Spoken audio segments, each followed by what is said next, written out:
افلام الرعب واحده من امتع التجارب اللي ممكن تعيشها، ده لو انت شخص مريض ما بتتكيفش الا لما تترعب وتغير 3 بناطيل بعد ما تعملها على نفسك من الخوف في السينما، حتى لو 9 من اصل 10 افلام رعب بتضحكك بدل ما ترعبك، بس على الاقل ما بتحسش بالملل. طبعا اغلبنا هرس تركيبه الافلام المرعبه، غالبا واحد عايز يقتلك والتليفون مش شغال لسبب ما، بما انك جلنف وقعدت في مكان مفيش حاجه حواليك لسبب ما، واللي يعصب ويفور الدم لما بطل الفيلم يهرب من القاتل او يحاول يلاقي طريقه يوقفه بيها، بيختار اغبى طريقه ممكنه اي حد ممكن يفكر فيها ويخلي وضعه اوسخ واوسخ. وانا قاعد في السينما بصرخ بعلو صوتي وانا بتفرج: يا حيوان يا حيوان، ليه عملت كده؟ كان المفروض تعمل الحركه التانيه يا بني ادم راس عجل. فلاقي عيل جنبي طوله 150 سم ووزنه 150 كيلو بيقول لي: لو سمحت ممكن شويه هدوء، عايزين نتفرج على الفيلم.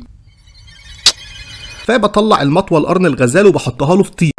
المهم بتسأل بطل الفيلم ليه خدت القرار ده، والموضوع بيكون أسوأ لما يكونوا مجموعة ويقرروا ينفصلوا وكل واحد يروح لمكان. ليه بتنفصلوا يا بهايم يا بهايم؟ عشان القاتل يصطادكوا واحد ورا التاني؟ الشخصيات دي بتاخد أغبى قرارات للدرجة اللي بتخليني أتخيل نفسي مكانهم وأسأل نفسي أنا كنت هتصرف إزاي؟ شخص محنك زيي كان هيعمل إيه؟ أنا إيه اللي كان هيوديني الأماكن دي من البداية أصلا؟ يعني لو صحابي عايزين يخرجوا خروجة طرش ويبيتوا في بيت مهجور في ضواحي بني سويف جنب الترعة، مش هروح معاهم، هروح أنا آكل من زوكش في مدينة نصر أحسن وأأمن وأمتع. بس لو حطيت نفسي في مواقف أبطال أفلام الرعب 100% هعرف أسلك وأعيش، وأنا بنفسي اللي هروح للي متأكد إني هشلوحه، واللي أنا متأكد إنه هيفلقني ههرب منه بكل أريحية. وده موضوع حلقتنا النهاردة: الشخصيات السينمائية المرعبة اللي أقدر أهزمها. وهحط لكل شخصية تقييم من 1 ل10. 10 هتكون لشخصية أقدر أسحقها، 1 هيكون للشخصية اللي مفيش مجال إن أقدر أهزمها بس أعرف أهرب منها. ومعاكم محمود عشري من 5 في عينك، ويلا بينا نبدأ. أول شخصية،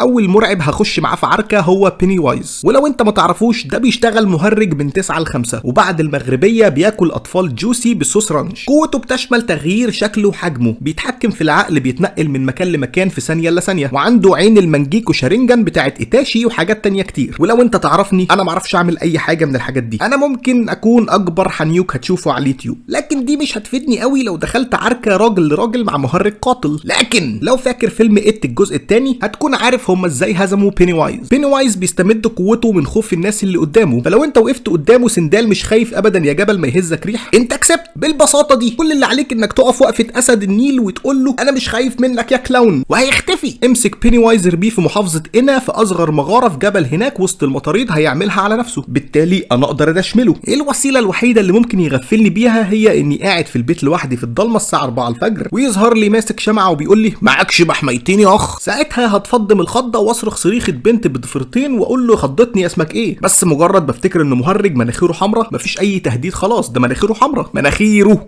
كمان في نقطه ضعف سخيفه جدا لبيني وايز في الفيلم. يعني لو انت مصدق من جواك انك لو مسكت اي شيء ورميته عليه هيموت، فهيموت فعلا. انت ممكن تصدق جواك انك تقدر تقتله بالشبشب. انت متخيل حجم الاهانه والقله؟ الوحش اللي سبب نوع فوبيا جديد عند الامريكان معترف بيه في المصحات العقليه والنفسيه، وهو الخوف من المهرجين، انت تعرف تقتله بالصرمه القديمه او بشبشب حمام. تقييم بيني وايز هيكون 9 من 10. السبب الوحيد اللي يخليه مش 10 من 10 عشان قوته جباره لو خفت منه سيكا. الشخصيه اللي بعدها، تشاكي، العروسه الطفل. ايوه، قوته بتشمل سحر الفودو الموزمبيقي، ما بتشتغلش الا لما يلمسك وبيقعد حبه حلوين، بيفضل لمسك لحد ما التعويذه تشتغل. فهيكون عندك شويه وقت على ما معرفش، مثلا تشوطه برجلك زي الكره الشراب. كمان بيقولوا ان عنده نفس سرعه وقوه شخص بالغ، والحكايه دي صعب تتبلع. ممكن سرعه وقوه باشا البلد، لكن سرعه وقوه شخص بالغ لا يا صاحبي، مش هصدق. بالتالي اقدر اهزمه باقل مجهود ممكن. في الاول وفي الاخر دي عروسه زيه زي باربي، لو مسكته هجيب بيه جول باكورد رونالدو في يوفنتوس، ممكن اعلقه في مروحه السقف. انا بتفاجئ كل مره من كم الغباء والعبط من الشخص اللي بيتقتل منه في افلامه. ممكن يغفلك ويقتلك لو انت نايم، بس ده اخره. لكن راجل لراجل، فارس لفارس على ارض الملعب، واخسر من عروسه بتتباع في اخر العنقود، مستحيل يا جدع. ومش انا بس، اي شخص بالغ معاه رخصه سواقه ومعهوش شهاده معامله اطفال يقدر يهزمه. وعشان كده تشاكي في افلامه دايما هدفه بيكون خداع الاطفال واستغلالهم عشان يكمل جريمته. فتشاكي حرفيا اسهل شخصيه مرعبه ممكن تهزمها في اي موقف وفي اي مكان، فتقييمه هيكون 10 من 10. اللي بعده، مايكل مايرز من سلسله افلام هالوين. راجل طويل زي التحش، ما عندوش اي قوه خارقه الا انه ما بيموتش. تركيبه الراجل ده طرش الطرش، خاصه انه مجنون ومريض عقليا. اللي هو افلام هالوين ما فيهاش اي قوه خارقه للطبيعه بتحصل، لكن مايكل ممكن يتضرب، يتشلوح، يتقطع، يتعدم رميا بالرصاص ايا كان، برضه مش عايز يموت ابن الصرمه. مفيش حاجه بتنفع معاه، لا مسدسات ولا حرق حي ولا اي حاجه، دايما بيكسب اللي قدامه. حتى لما تنط عليه من اهالي كفر الخصايصه بالكامل برضه كسبهم، وانت مستني مني انا اكسبه؟ لا يابا يفتح الله، انا في الخلعون وانت في النفخون، مستحيل اكسب الراجل ده حتى لو معايا رجاله من الوقر في الشرابيه. وما افتكرش انك ممكن تفجره حتى بالنووي. مايكل مايرز هو الشخص اللي وقع عليه قنبله هيروشيما في اليابان فوق راسه، وبعد ما المنطقه كلها ساحت بسبب النووي خرج من وسط النار بيقول: ايه يا جدعان الهزار ده؟ حرقتوا لي خلطه البشاميل اللي بقالي ساعه بطبخها، انا ما اقدرش اهزم واحد زي ده. فكره عابره كده، بس تخيل لو هو وجيسون في فريق واحد ضد البشريه، 2 ضد 8 مليار، هيفلقونا نفر نفر برضه. 0 من 10، مهمه مستحيله يا اسطى. حتى لما بيهزموه في اخر الفيلم بيرجع لهم تاني ويقول ما وجعتنيش. فانت خد حالك واعزل نفسك في حي المعادي، 100% هيتوه فيها. اللي بعده الشخصيه الاكثر رعبا في تاريخ السينما. مش فاكر الحقيقه اسم الشخصيه، بس اللي هي كانت في فيلم كامب المصري، الشخصيه اللي فشلت ترعب اي حد سنه اكبر من 3 شهور. ده لطفي لبيب في الفيلم كان مرعب عنه. تخيل راجل عنده 62 سنه بتجوز واحده زي القطر، وما بيعرفش لا مؤاخذه يعمل معاها حلبسه على السرير، وعنده ضعف جنسي رغم شنبه اللي طوله مترين، يكون بيخوف اكتر منك. القصه عباره عن شويه عيال من ايجيبت معاهم واحد من منشيه ناصر ريحه الفقر فايحه منه، راحوا لبيت شبه مهجور احتفالا بالتخرج. فالراجل الفقير الجربوع الصعلوك قرر ينتقم منهم عشان صاحبه اللي عمل سيو سيو سيو مع صاحبته. فينتقم منهم ازاي؟ راح سرق سكينه تقطيع الموز من عم سيد الفكهاني، واشترى ماسك من ملاهي دريم بارك، ولبس عبايه صعيدي حريمي، وكل ده من اجل التمويه وزرع الخوف في اعدائه. طب انا ايه اللي هيخوفني منه؟ الماسك مش مرعب اطلاقا، خصوصا اني اتعودت على صور عادل امام اللي بتنزل كل سنه وبتقول انه اتبرع بكل ما يملك قبل ما يموت، وسكنته دي اخرها تقطع صباطه موز اللي هو لو حاول يغزني بيها مش هيعرف. الحاجه الوحيده اللي ممكن اخاف منها هي جلابيه الحريم الصعيدي. ما فيش حد عاقل ما يخافش من ست صعيديه. بكل ثقه وبكل اريحيه هتشمل وش امه. تقييمه 10 من 10 كاعبط شخصيه ممكن تهزمك بعد تشاكي. اللي بعده جاك من ذا شاينينج. صاحبي اشتري مسدس او نبله، سهل فشخ يعني. اللي بعده سكان ايجيبت، عارفهم اللي بيظهروا في الفيديوهات على التيك توك بيقولوا لك احنا بنتعشى ب 2500 دولار، اشترينا لبس الصيف ب 5K دولار.